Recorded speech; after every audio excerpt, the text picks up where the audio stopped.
Welcome to season 2 of the FOD, the podcast that brings you all the latest in digital commerce tech. In today's episode, I am with Jurryt van Arend, head of eCommerce at Joolz. Am I getting that name right? Yes, you get it right, Tim. Absolutely. Amazing. Okay. Joolz is a premium pushchair and buggy brand. Is that correct? Absolutely. Yes, we are. Yeah.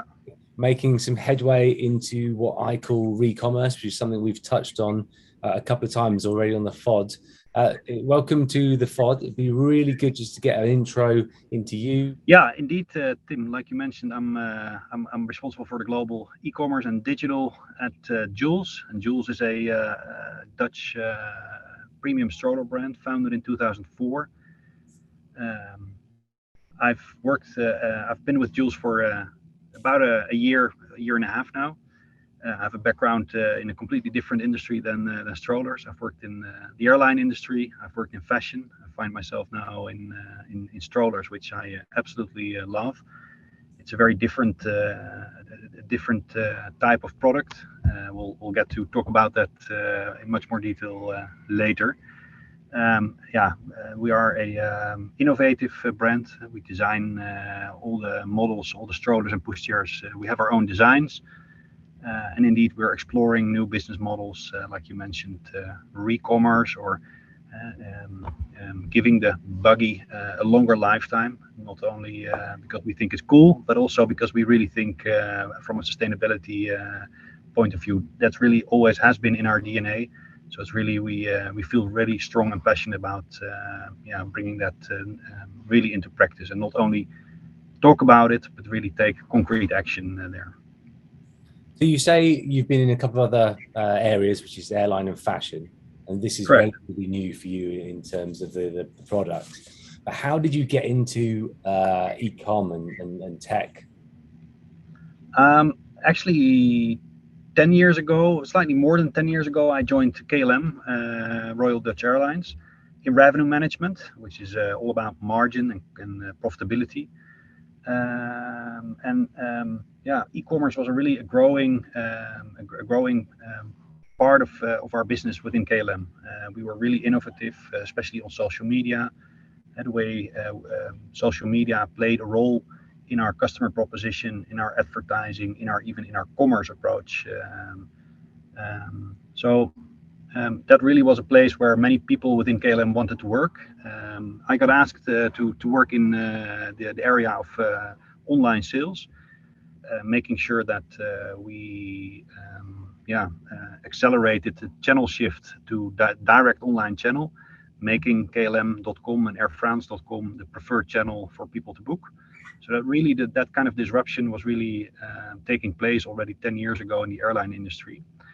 Then at a certain point of time, I felt selling online a service. It was really nice. I enjoyed it a lot. But selling a product, an actual product, it really got my interest with the additional factors like logistics, customer care, the whole, let's say, full chain of activities within e-commerce. And that's how I ended up in the fashion industry, working for first a company that sells menswear, so suits mostly, and later in a more casual menswear apparel brand. Really working always from a commercial perspective, and being let's say the general responsible for advertising, for merchandising, but also for technology, front-end development, back-end development, user experience design. And then, having worked for a couple of years in fashion, that is really super fast. It's you get a collection or you get a set of a collection, and that needs to sell out by the end of the season, because then you got a new collection, and a season can be, of course, it can be 6 months, it can be 12 weeks, but it's always aimed at fast rotation. So it also means you get to spend maybe not as much time and on the quality of things. So it's a really fast-paced environment, which can be fun. But then I got introduced to the CEO of Joolz, and he explained a little bit about the dynamics within the stroller industry. And I'm not saying that it's not a fast-paced industry, but of course the strollers that we don't produce them for one season, and they have a longer lifetime. So you really do get to spend a lot of time in understanding the customer journey. There's a lot of let's say challenges and opportunities in the data aspect of so the journey of buying a stroller. It's much longer than, for example, buying a sweater. So understanding that journey and making sure that you are at the right time, at the right place in terms of contact points with the consumers, that really felt as a fantastic opportunity. And so far, I'm really enjoying the ride here at Joolz. Good. You know Thomas Stiegelman, I think. Absolutely, yeah. I already knew him when he was at the jeans brand where he worked, and I worked at the casual menswear brand. So we already knew each other then, and we knew each other. We changed from colleagues into competitor friends. Let's call it that way. Because he talked about that as well. And he talked about it was the customer journey, understanding where the consumer is going to go in order to intercept them at the right time. And it was quite a difficult problem. How are you approaching that at Joolz? Well, as a technology enabler, we use Salesforce, but I love the technology, but it's respectfully, it's a tool. It's the methodology. Of course, you need the people. Those are the most important things. The tools and the people that are the most important to be successful in this type of business.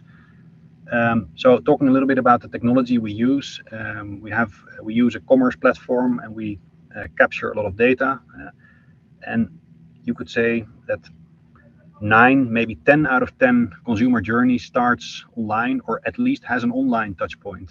So even though maybe 9 out of 10 journeys end in a physical store or via one of our partners, you could still say that most of those people have been on our website. So it's an interesting fact that the platform Joolz.com is not only a platform that we use to sell.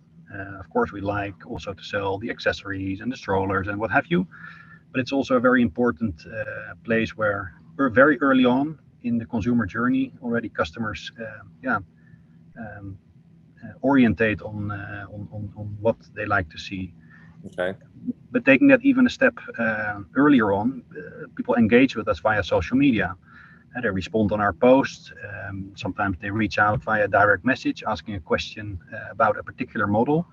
And it's very interesting. Maybe give a concrete example. Some people are interested in a newborn solution, so a pushchair with a cot. Other people may be interested in our buggy, which you buy when your child is a little bit older.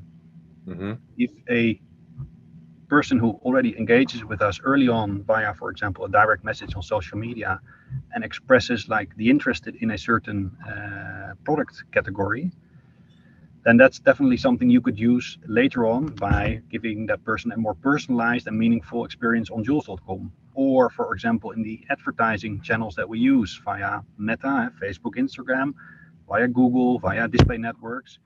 And so essentially, why showing a newborn solution while you could have known that this person was interested in a buggy?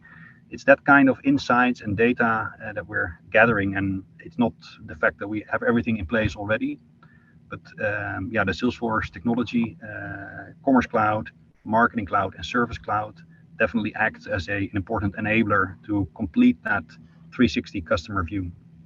And on the social media element, that's your channel to reach the consumers. But are you selling the products via those social channels? We're actually not that far yet, because what I saw is that when I joined Joolz, it was quite a fragmented landscape. So we had technology in place, but it was still very much a fragmented. So we were using one tool to do customer service, the other tool to do e-commerce, yet another tool to collect data. So we are actually making steps, and also, of course, looking at a more contextual way of doing commerce. If somebody's engaging with us, opening a chat or an interaction with us via social media, of course, in the future, we would love to be able to indeed close that journey there. But also, having said that, with the type of product we sell, it usually takes about 10 weeks or maybe even longer to make a decision on what you want to buy, especially with the push chairs. With a buggy, it's maybe a little bit easier, and it's even easier with the accessories. But when you look at the more, sometimes people compare it to buying a car, and it's actually not really a good example, because a car you buy more often in your life. A pushchair is something most people really buy once in their life. You don't buy it yet another time. So it's a super emotional and important purchase that you don't really make in one chat session. So yes, we are looking at that option, but I would see more. I would see it more in accessories, or perhaps the buggy. Maybe not yet the pushchair itself. Personal shopping is another thing that we're looking at, especially when the pandemic was there, and many shops unfortunately closed. So as we don't have our own shops, some of our partners opened up Instagram live and demos, etc. But how nice would it be if you can have also personal shopping experiences via our partners or via Joolz.com? Yeah. In comparison to some of the stuff that I personally have experienced buying on Instagram, you're talking 20, 30 pounds. Buying a £200-300 item is probably less likely for the social commerce channels. Correct. Yeah. One of the things that really interests me, just to recap, you said that 9 out of 10 journeys start from a digital channel, or at least have a touch point that is digital. Okay. I think it's fair to say. Yeah. But 9 out of 10 end in store. Well, especially when you look at our push chairs and buggies, the vast majority of our sales goes via our partners, and it's difficult to say whether it isn't offline, because obviously our partners are also making rapid growth in selling online, and we even support them. We have with most of our partners, we have also a relationship when it comes to e-commerce. With the most mature one, we even go as far as looking at doing joint advertising together. With others, we're talking about how can we improve the ranking of our product on their platform. That's interesting in fashion. For example, a platform like Zalando, it works as an advertising machine. It follows the same principle as Google. If you start typing in jeans and you want to end up on top, you have to pay for it. Zalando has created this Zalando marketing services machine, and it's actually very efficient for a brand or a reseller to influence your ranking on those kind of platforms. We don't see that development yet in our category, in the stroller category, but I'm sure in a couple of years from now, that's where some of the most mature retailers will go to. There are already some visible moves in that direction in some of our big US clients. None of them are as far as, for example, Zalando is, but we definitely see some changes there as well. Yeah. So to answer your question, it's not 9 out of 10 that are sold offline necessarily, but the vast majority of our strollers and push chairs are sold via our retailers indeed. Yeah. Okay. And did you say that you've got no physical stores yourself? Correct. Yeah, that's true. Yeah, we haven't got any stores ourselves. And that's because with the partners, they presumably have their own physical store space? I think traditionally, or from the past, it's always been a choice not to have our own stores, because we have a very good relationship with our partners, and I think that relationship can only get better when you work also together on a digital part, managing digital shelf space. When you exchange data, so it's always been let's say the distribution mix has been via retailers. Opening Joolz.com, I mean, it's been there for a couple of years, but it's since 2 years now that we're really kickstarting also to gather more data. Of course, to test new things. It's really interesting if you have if you want to test out new colors or new models.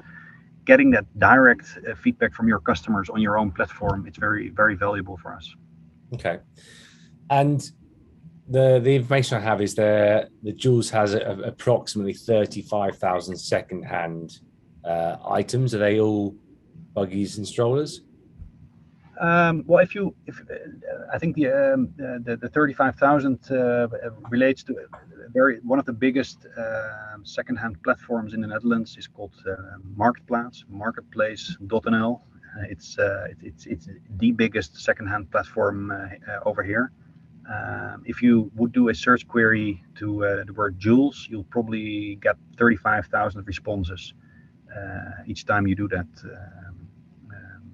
So that means there is a big market there. So when you buy a buggy and you use it for 1, 2, 3 kids, usually it's not done. I mean, it's not the end of its life of a buggy. So what you see is that people sell it themselves to via, for example, this Marktplaats website. So there always is there's always been a big market for secondhand strollers and pushchairs. Indeed, yeah. And Joolz was founded 2004, but the bits I've read suggest that it was founded with that sustainability element at the forefront at the beginning of its foundation. Absolutely. And that period. That's quite a way before sustainability was becoming such a hot topic. Was that pre-thought out then by the founders? Yeah, definitely. Yeah, it's always been one of the most important parts in our DNA. It was gathered in a terminology that was always part of our logo. It's called positive design. So we are also in an office in Amsterdam, which has a lot of. It's like we have what are they called in English? Greenhouses. So we have a self-containing or like a neutral office with very low on. How do you say? It's you offset your carbon emissions. Right. So it's these things that have always been important in the, let's say, the mindset of the founders. But it's been since recently that we've looked at our sustainability program again and have set some really ambitious targets for ourselves going forward towards 2025, for example. Okay, so what are those amended goals for sustainability for Joolz? Well, a stroller is for if you look at the total footprint, we have a very good view on our total footprint, and whereas when I joined Joolz, we were talking about this in our management team about the sustainability program, and I always thought it was an assumption my side that the logistical part of things, so moving stuff around via trucks or bringing it in via big boats was a big part of the carbon footprint. But actually the materials itself, it's also really a big part of the footprint. Aluminum and also the materials where our soft goods are made of. So those are things that you can really look at to decrease the footprint. So changing, for example, our fabrics into rPET, reusable fabrics that are our buggy, the Joolz Air, but also some of our strollers. Some of them are already made out of, for example, 99 plastic bottles. So we're really looking now also at changing or decreasing our environmental footprint by at least 30% per unit by 2025. So that's really a firm point in our sustainability ambition. Another point is extend the lifetime of our stroller to at least 10 years and multiple generations. So we really want to start supporting the fact that the buggy, it's not done when the first purchaser or the person who bought it from us or from a partner. When you're done with it, it's not done. It's not ready yet to go to the scrapyard. We really should also support. Yes, we are very focused on bringing new innovation. We are also we are known for bringing really innovative designs. We design everything ourselves here, but we also have to look at how can we support the second life or the third life of a buggy. And whereas in the past, certain accessories to refresh your stroller would be discontinued, because at a certain moment you start producing new models and the type of accessories you use on a new model are not compatible with the old ones. The new design mindset is really to look at the compatibility, so reverse compatibility. So what we create now and the accessories we create now should be compatible and should remain compatible. Of course, it's not impossible to do that for the full range, but at least we're looking at the most important parts, and by in that way support our ambition to extend that lifetime to at least 10 years or multiple generations. Okay, yeah, it makes sense, and it works. It works for everyone because the consumer can continue to purchase the product secondhand, reduced price, but it works for you guys as well because you can resell that product presumably at some point later down the line. Yeah, we call it design for repair and refurbishment. It sounds logical, but somehow it's not in the industry and in many industries, I think. Yeah, I think fashion's a great one, isn't it? Fast fashion is definitely a hot topic.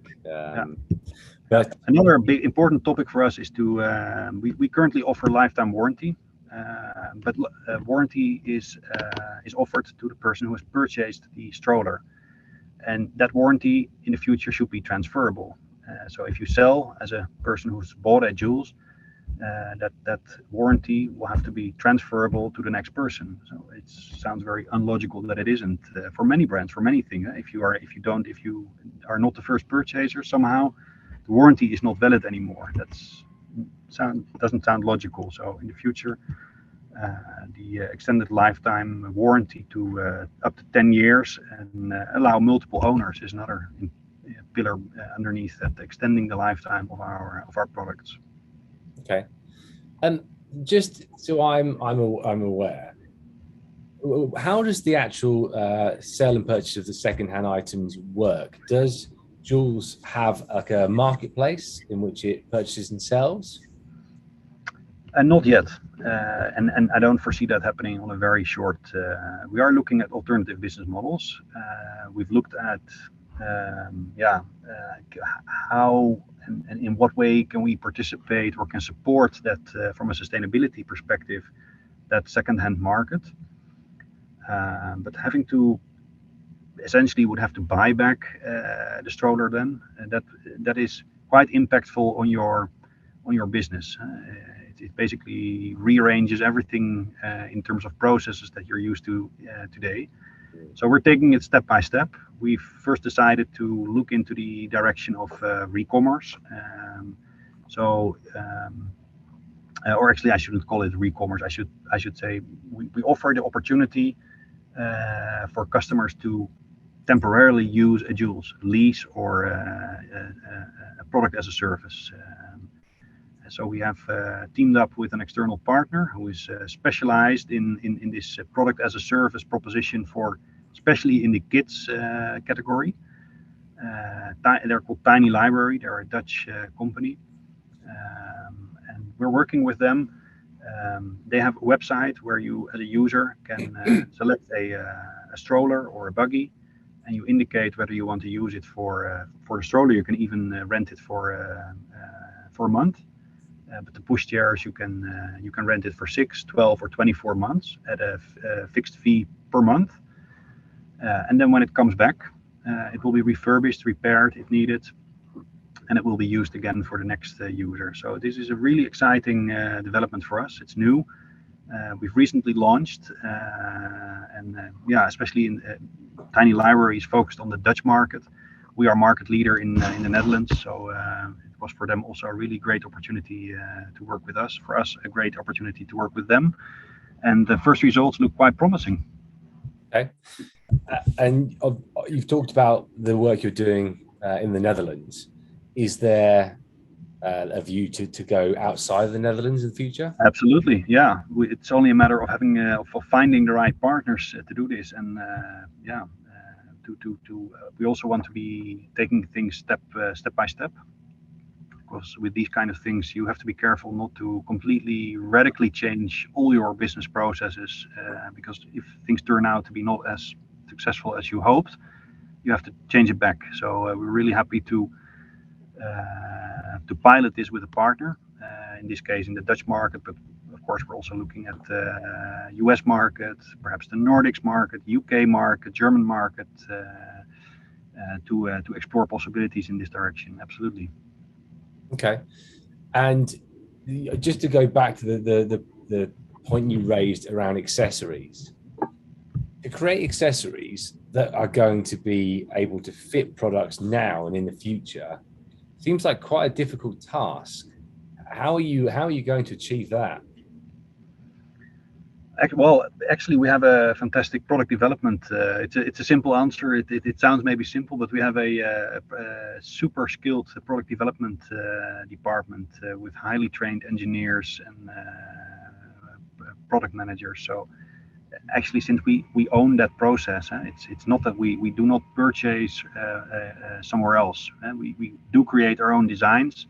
So we also create those accessories ourselves. So we are fully in control of that chain. Yep. So in that sense, it is fully incorporated in our business processes today. Okay.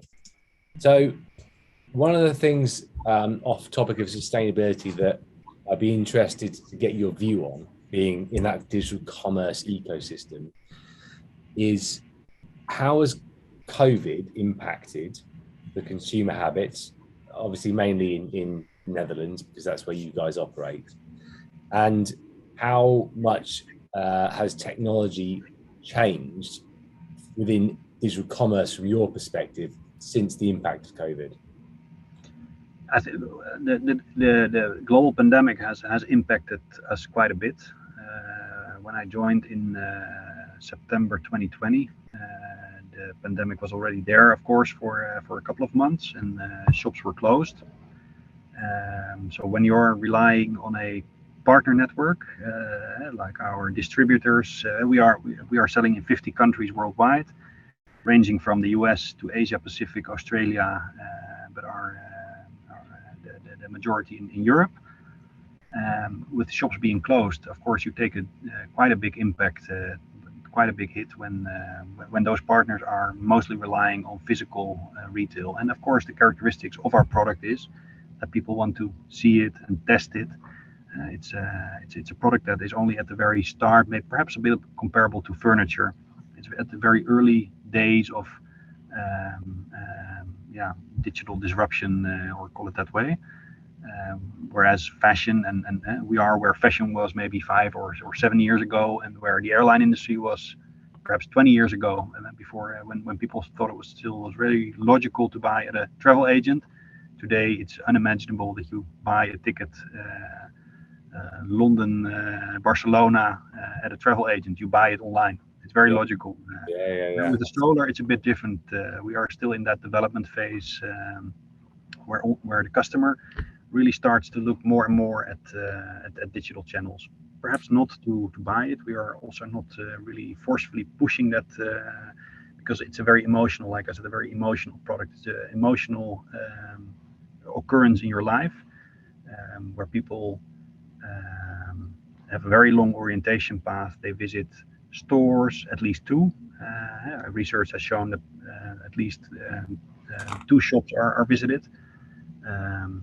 People take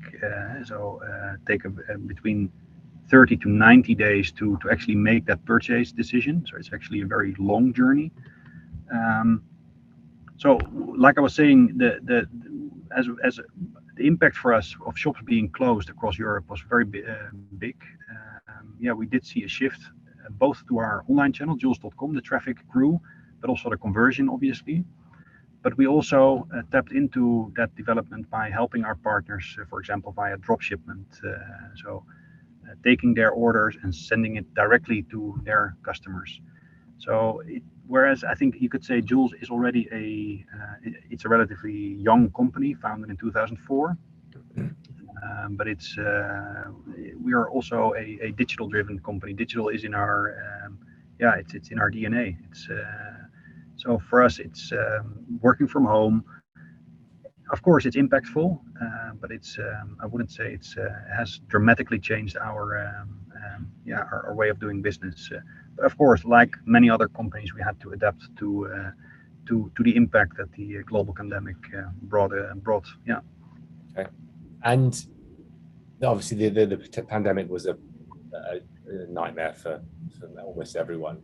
However, from our business point of view, we've certainly come out of that in a much better position.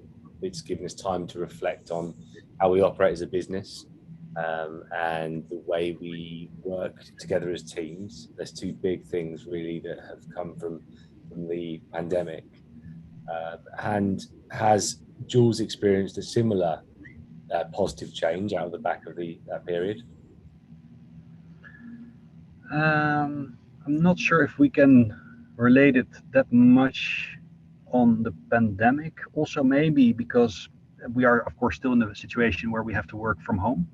Of course, we are going slowly. We're going back to the office, but we haven't really, as a company, as a company of based here in Amsterdam, we haven't really experienced the feeling of being completely beyond the pandemic, because we're still seeing those restrictions here in our home market. But of course, in digitizing or further digitalizing our operations, taking, for example, business-to-business orders, we have seen a tremendous increase in the amount of orders that are not coming in via email or telephone, but are made digitally now.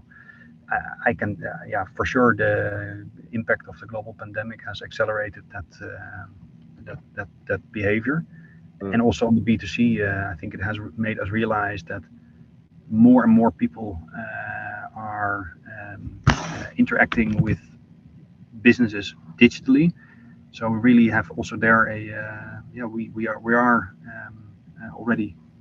we had already made tremendous steps, but we have to step up our game, because if we are not increasing speed, then others will. Yeah.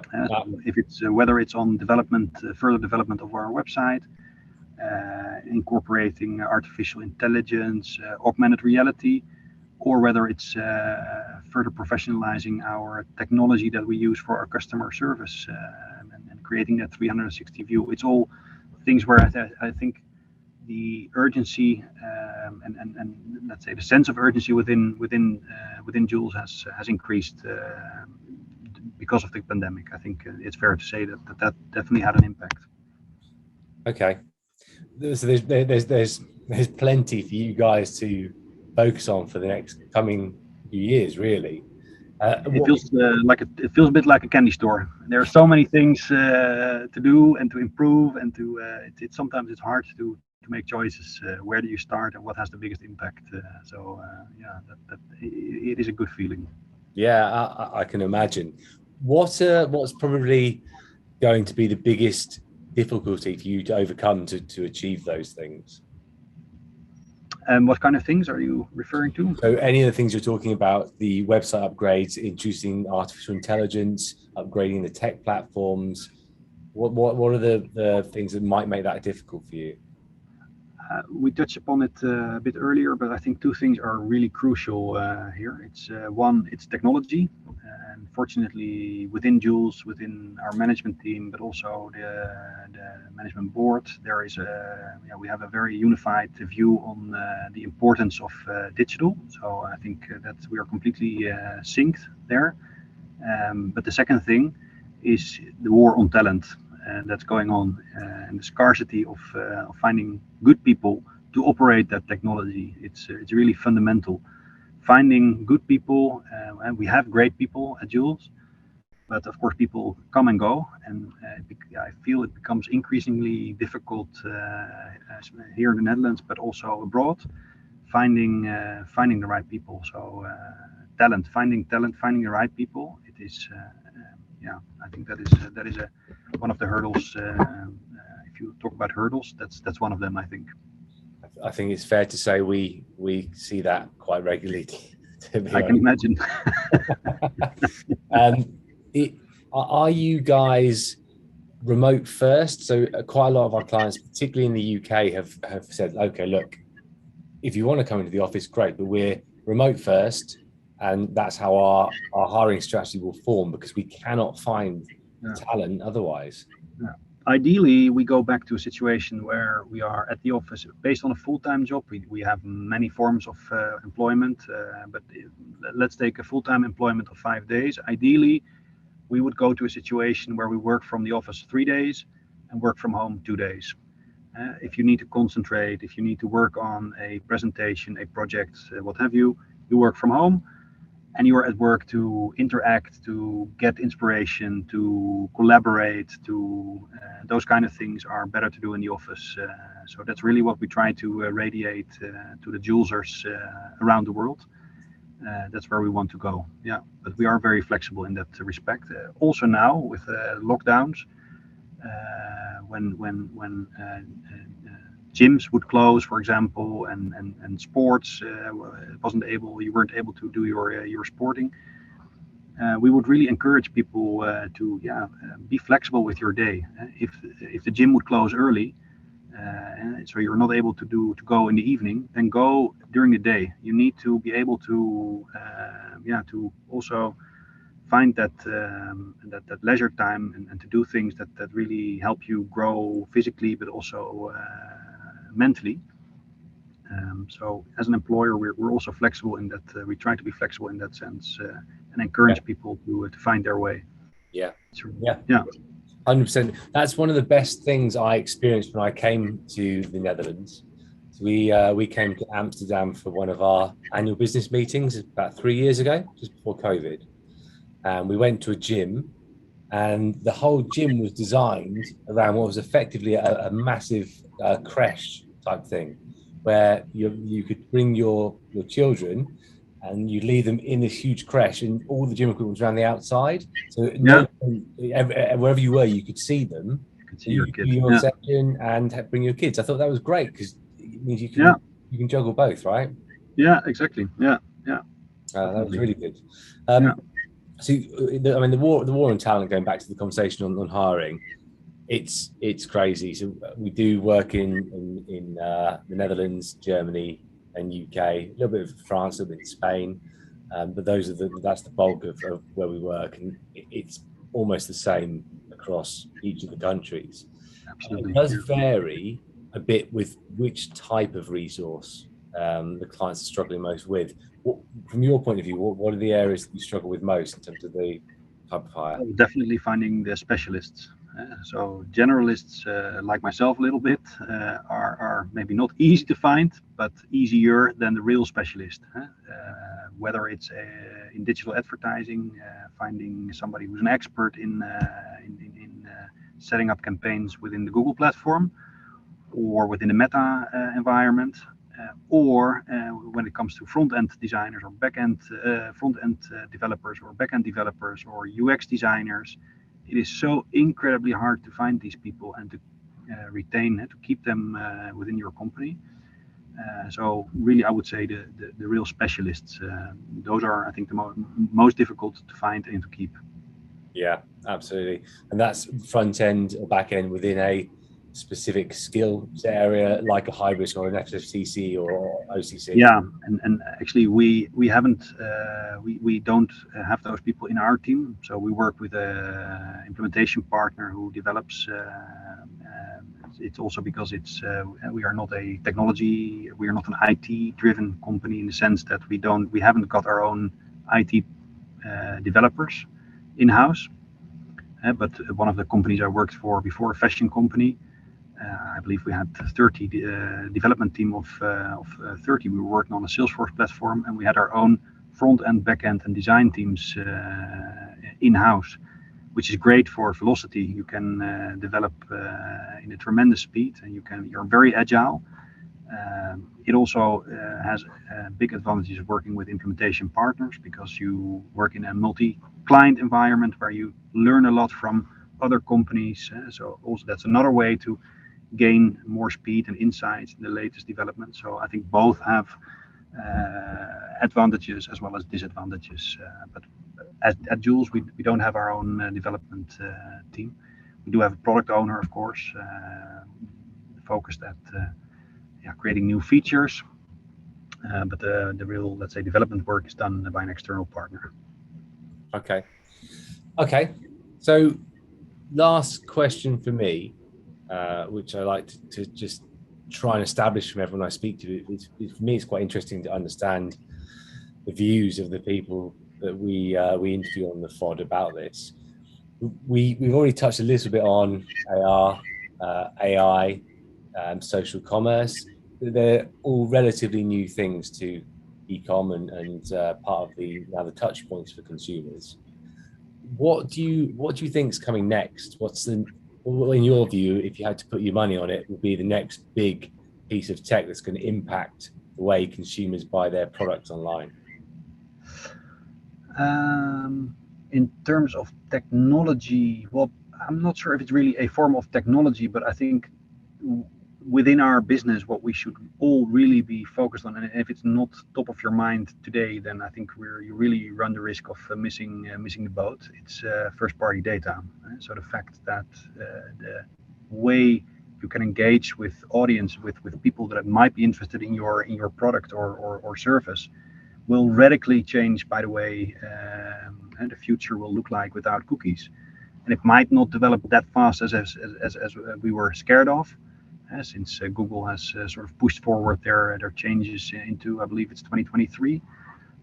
But we need to be ready for it. So it doesn't only mean that we have to change the way we advertise, but it also means we need to think of ways of